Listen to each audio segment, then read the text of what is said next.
Olá!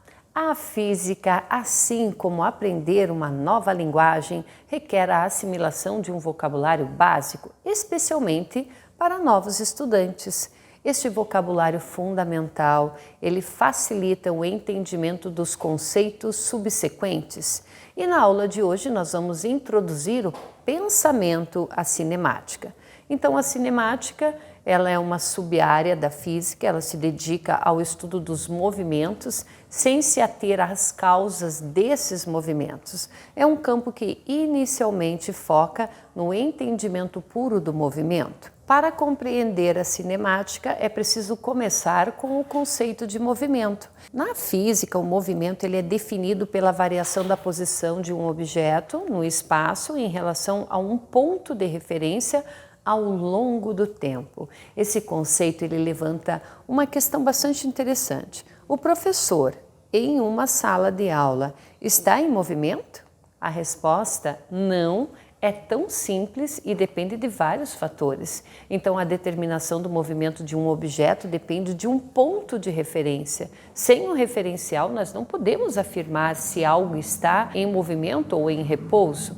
Um ponto de referência ou um referencial é um ponto fixo ou um objeto a partir do qual medimos e registramos grandezas físicas como posição, velocidade e aceleração. Para avaliar se o professor está em movimento, é necessário primeiro estabelecer um ponto de referência. Então, a escolha desse referencial influencia a nossa percepção do movimento.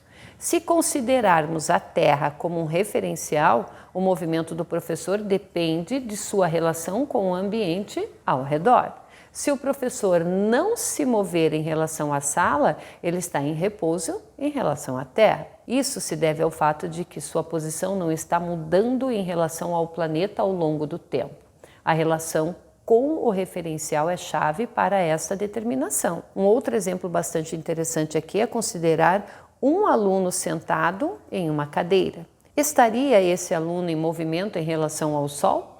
Bom, dado que a Terra está em órbita ao redor do Sol e o seu vetor de deslocamento muda com o tempo, então o aluno, embora imóvel na sala de aula, ele está em movimento em relação ao Sol. Este exemplo, pessoal, mostra como a escolha do referencial pode alterar a nossa percepção de movimento ou até de repouso. O mesmo aluno está em repouso em relação à sala, mas em movimento em relação ao Sol. O entendimento dessas nuances é fundamental para aprofundar os estudos em cinemática. Reconhecer a importância do referencial é um passo essencial neste processo, ok? Nossa aula fica por aqui.